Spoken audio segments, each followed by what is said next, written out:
तेलंगाना के सीएम चंद्रशेखर राव जी ने पिछले दिनों में एक बात कही है जिसके ऊपर मैं बात करना चाहूंगा, और एक बात जो मैंने किया इंडिया में उसके ऊपर बात करना चाहूंगा।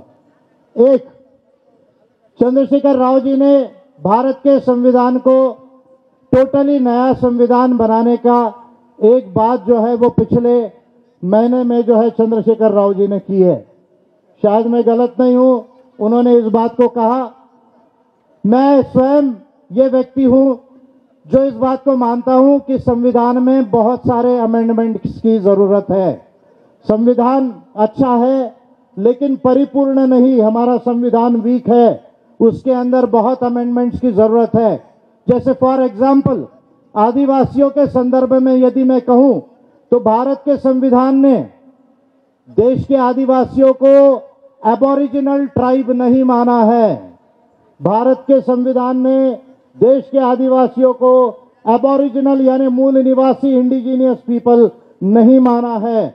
इसके ऊपर में मैं अपने पहले के भाषणों में भी बोल चुका हूं कि जयपाल सिंह मुंडा जी जब ये कह रहे थे संविधान सभा में कि आदिवासियों को एबोरिजिनल लिखा जाना चाहिए, तो वो कौन इंसान थे जिन्होंने इस बात को नकारा। मैं ऑलरेडी अपने पहले के भाषणों में बोल चुका हूं। जबकि कनाडा के संविधान में 1763 में रॉयल प्रोक्लेमेशन ऑफ 1763 में वहां के आदिवासियों को एबोरिजिनल माना। न्यूजीलैंड में माओरी की जो ट्रीटी हुई, ट्रीटी ऑफ वैटांगी 1848, 1848 में न्यूजीलैंड ने वहां के आदिवासियों को एबोरिजिनल माना। हमारे यहां झारखंड में विल्किंसन रूल्स 1818 में विल्किंसन रूल्स बने।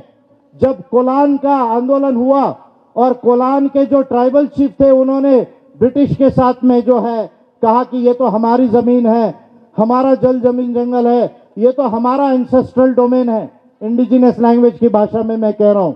और ब्रिटिश के साथ एक ट्रीटी हुई जिसको विल्किंसन रूल्स कहा जाता है, उसमें भारत के अंदर आदिवासी माना। शेड्यूल्ड एरिया का डिस्ट्रिक्ट्स 1884 में ब्रिटिश गवर्नमेंट ने बनाया और पहली बार शेड्यूल्ड ट्राइब की सूची गवर्नमेंट ऑफ इंडिया एक्ट 1935 के आधार पर बनी। लेकिन भारत का संविधान जब बन रहा था तब भारत के आदिवासियों को संविधान में एबोरिजिनल ट्राइब लिखने से नकारा गया। पहला पॉइंट। दूसरी पॉइंट कि हमारा देश का संविधान देश के आदिवासियों को सब सरफेस राइट्स नहीं देता। मैं जिस बात के ऊपर आपका ध्यान आकर्षित करना चाह रहा हूं, ये एक सीरियस इश्यू है। सब सरफेस राइट्स 5वीं अनुसूची में ये तो कहा गया है कि आदिवासियों की जमीन गैर आदिवासियों को नहीं दी जानी चाहिए। लेकिन जमीन का मतलब क्या ऊपर का 6 इंच होता है, या जमीन का मतलब 6 इंच और उससे नीचे का भी पोर्शन होता है। This is a very important aspect. और ये बात मैं क्यों आपका ध्यान आकर्षित करना चाह रहा हूं, क्योंकि देश के 11 राज्यों में जहां शेड्यूल्ड एरियाज है, देश के 11 राज्यों में जहां शेड्यूल्ड एरियाज है, जहां हम खड़े हैं तेलंगाना, छत्तीसगढ़, झारखंड, आंध्रा, मध्य प्रदेश, महाराष्ट्र, गुजरात, राजस्थान, हिमाचल प्रदेश और 200 जिले देश के ऐसे हैं जहां पर देश की सबसे ज्यादा माइंस है। देश की जितनी मिनरल संपदा है उस मिनरल संपदा में 70% मिनरल संपदा ये आदिवासियों के जमीन के अंदर है। देश के 70% मिनरल संपदा, mineral wealth lies under the land of the Adivasis of India. अब आप सोच रहे हैं, आपको लग रहा है कि सर इससे क्या होगा, 70% मिनरल वेल्थ है।